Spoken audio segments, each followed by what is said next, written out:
Қайырлы күн, құрметті достар. Бүгін сіздердің назарларыңызға үш арыс ескерткіші жайлы онлайн экскурсиямызды ұсынамыз. 2019 жылдың 14 желтоқсанында Тәуелсіздік күні мерекесіне орай елордада қазақтың ұлы жазушылары Сәкен Сейфуллиннің, Ілияс Жансүгіровтің, Бейімбет Майлиннің ескерткіші орнатылды. Ескерткіштің ашылуы көрнекті жазушылардың 125 жылдығына орай арналды. Ескерткіш авторы Сембағали Смағұлов. Ескерткіштің ашылу салтанатына Сәкен Сейфуллин, Ілияс Жансүгіров және Бейімбет Майлиннің туыстары мен жақындары қатысты. Мүсін Абай Құнанбайұлы көшесіндегі жазушылар аллеясында орналасқан.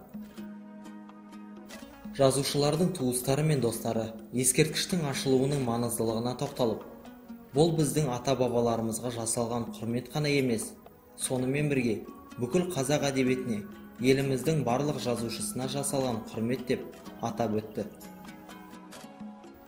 Ұлтымыздың тар жол тайға кешкен жылдарын романының атауымен асарлап жеткізіп, қазақ атауын құжат жүзінде қайтарған Сәкен Сейфуллин мұрасының біздің руханиятымызда алатын орны ерекше. Бүгінде қаламызда музейі жұмыс істейді. Енді міне ескерткіші ашылып отыр. Бейімбет Майлин өзінің жазушылығымен қатар елді сауаттылыққа үндеп, алғашқы қазақ газетіне, Айқап журналына және басқа да басылымдарға тұрақты мәселелерді жазған. Журналистігімен де көп еңбек сіңірді. Драматургтығы бір төбе. Әңгімелері әлі күнге дейін өзектілігін жоймай, жас ұрпақты тәрбиелеу мәселесінде қолданылып келеді. Ілияс Жансүгіров қазақ фольклорын дамытқан тұлға. Күйші, құлагер поэмалары, тұнған тарих, ұлы даланың жеті қыры атты мақаласындағы келелі ойлардың негізінде дүниеге келген бұл туындыны көптің қуанышы деп білеміз. Бұл ескерткіш өткенге құрмет қана емес, тарихымызға қойылған бірегей белгі, болашаққа деген кәміл сенім.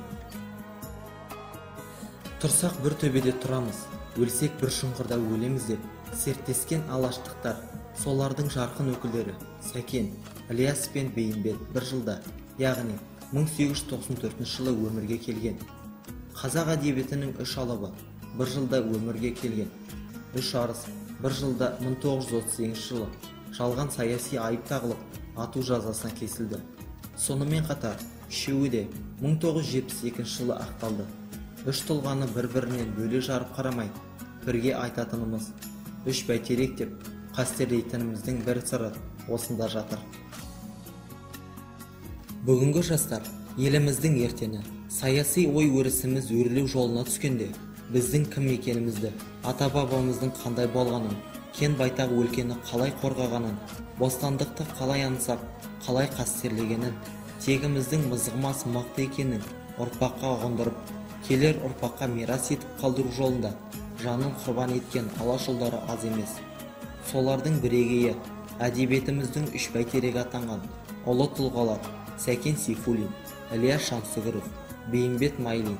Тәуелсіздікті ту еткен қазақ халқы осындай тұлғаларымызды мақтан тұтады.